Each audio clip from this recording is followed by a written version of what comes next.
Fijemos nuestra atención en la primera lectura de hoy. Es un relato que conocemos y precisamente ese es el peligro, que es un relato que conocemos. Uno oye con más cuidado lo que no conoce y oye más distraídamente lo que ya conoce. Por eso los relatos más difíciles de escuchar son los relatos que uno ya ha escuchado, como cuando sale la parábola del sembrador y la mente, que es un poco perezosa a veces, dice: la parábola del sembrador, ya sé de qué va eso, y uno deja de escuchar. Un verdadero enamorado de la palabra de Dios no hace eso, sino que cuando escucha un relato que ya antes ha escuchado, se hace un propósito interior. Por alguna razón el Espíritu de Dios me regala este texto hoy. ¿Qué me quiere decir el Señor hoy? ¿Qué me regala el Señor hoy? Tratemos de buscar ese regalo de hoy en la palabra de Dios, en la palabra que Dios nos da hoy, porque esta palabra la dio Dios en un cierto momento, pero la dio para cada momento de mi historia.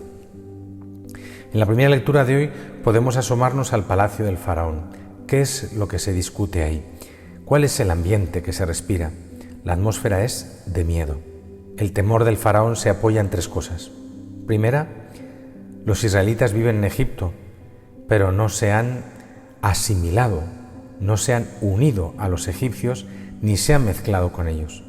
En segundo lugar, los israelitas están creciendo más que los egipcios, o sea, parece que hay un problema de natalidad ahí. Y tercero, siempre existe la posibilidad, el riesgo temible de un ataque de algún imperio enemigo y entonces estos numerosos israelitas podrían aliarse con ese enemigo y Egipto desaparecería del mapa. Desde esa lógica, que es la lógica del miedo y del egoísmo, Faraón intenta disminuir la fuerza de los israelitas. ¿Disminuirla? ¿Y cómo? Pues en primer lugar, maltratándolos, pero eso no funciona. Les ponen duros trabajos, pero no funciona.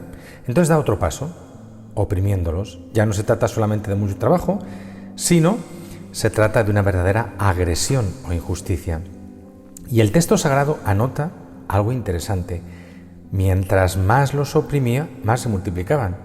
En la mente del faraón, llenar y sobrecargar de trabajo a los israelitas era una manera de impedir que se multiplicaran, pero resulta que este pueblo, el pueblo elegido, parece tener muy claro el mandato que Dios les ha dado.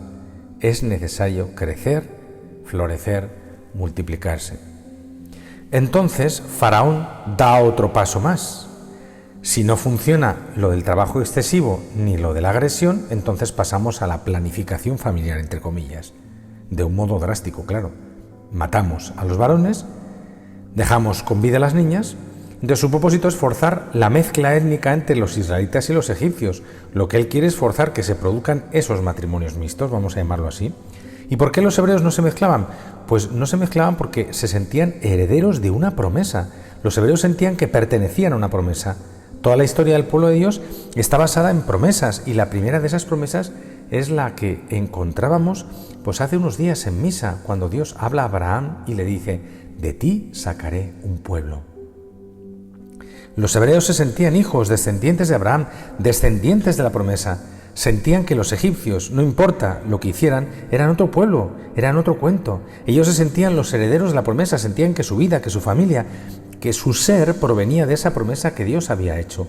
Por otra parte, en estos tiempos a los que nos estamos refiriendo, esto sucede más o menos 14 siglos antes de Cristo.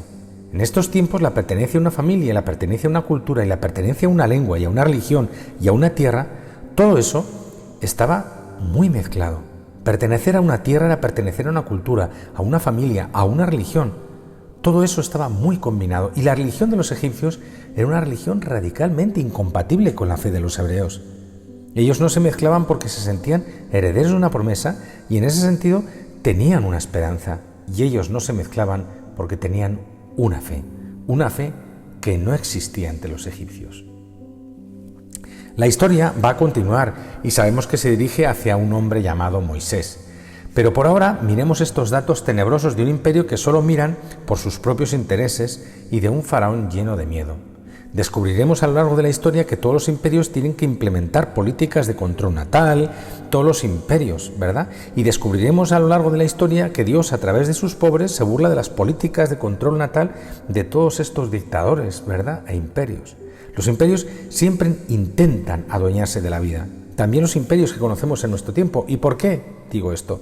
Primero, todos los imperios intentan controlar, dominar la natalidad, intentan dominar la vida.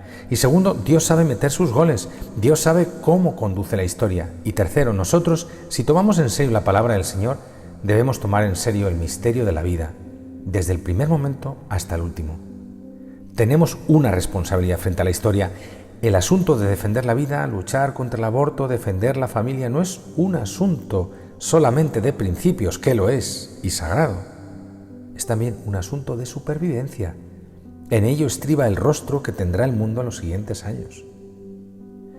Que Dios nuestro Padre nos regale nuevos líderes, como va a aparecer muy pronto Moisés en las lecturas de la misa, que nos regale nuevos líderes, que sepan despertar la conciencia del pueblo de Dios, que sepan convocar a este pueblo y llevarlo a adorar al único Creador. Gloria al Padre y al Hijo y al Espíritu Santo, como era en el principio, ahora y siempre, por los siglos de los siglos. Amén.